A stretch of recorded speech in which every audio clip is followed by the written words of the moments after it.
আসসালামু আলাইকুম। আজকে ঘুরতে ঘুরতে আমাদের ধান চাষ বা ধান খেতে ঘুরতে এসেছি এক বড় ভাইকে সাথে নিয়ে। ঘুরতে এসে দেখি যে জমিতে লেবার কাজ করতেছে, যেটাকে আমরা বলি ধানের গোড়া পরিষ্কার বা ঘাস তুলানো। তো যাই হোক, যেহেতু আমরা ধান চাষ মানে ধানের ক্ষেত ঘুরতে এসেছি, সেই সুবাদে আমরা ধান চাষের পদ্ধতি সম্পর্কে জানব। ধান চাষের পদ্ধতি একটি সুসংগঠিত প্রক্রিয়া যা সঠিকভাবে অনুসরণ করলে ভালো ফলন পাওয়া যায়,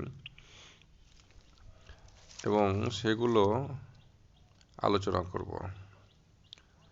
ধান চাষের পদ্ধতি: জমি নির্বাচন। সমতল ও জলধারণ ক্ষমতা সম্পন্ন জমি নির্বাচন করতে হবে। মাটির ধরন ও পিএইচ মান 5.5 থেকে 7.5 হলে ভালো হয়।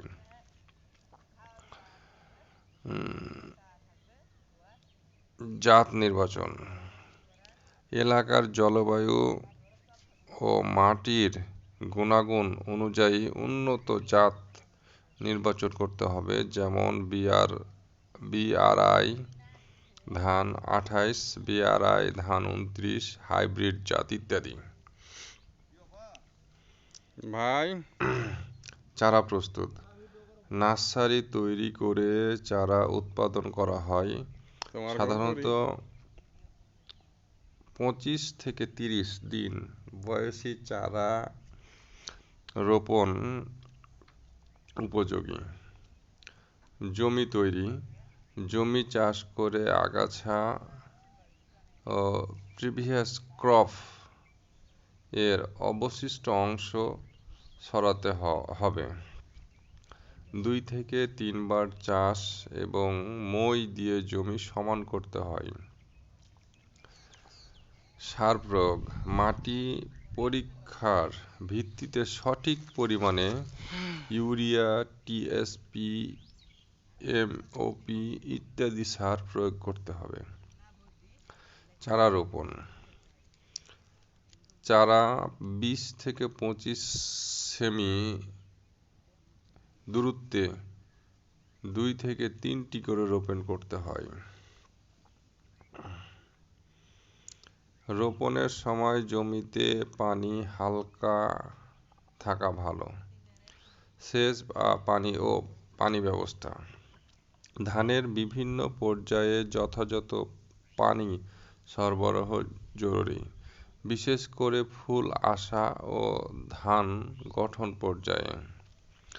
আগাছা নিয়ন্ত্রণ: হাত দিয়ে তুলে ফেলা বা হালকা নিড়ানি দেওয়া, যেমন আমাদের লেবারেরা ওই হাত দিয়ে তুলে ফেলেই ধান ক্ষেতের আগাছা পরিষ্কার করতেছে। প্রয়োজনে আগাছানাশক ব্যবহার করা যেতে পারে। আগাছানাশক সচরাচর ব্যবহার করতেছে, বাট আগাছানাশকের চাইতে আপনার লেবার দিয়ে ঘাস বা আগাছা পরিষ্কার করাই উত্তম। রোগ ও পোকা দমন: নিয়মিত ক্ষেতে নজর রাখতে হবে। প্রয়োজনে অনুমোদিত কীটনাশক ও বালাইনাশক ব্যবহার করতে হবে।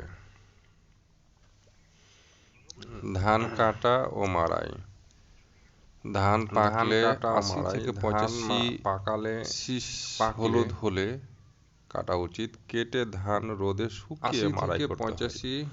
এই হলো ধান চাষের পদ্ধতি। আমাদের এলাকায় হলুদ ধান চাষ করা হয়। কাটা উচিত।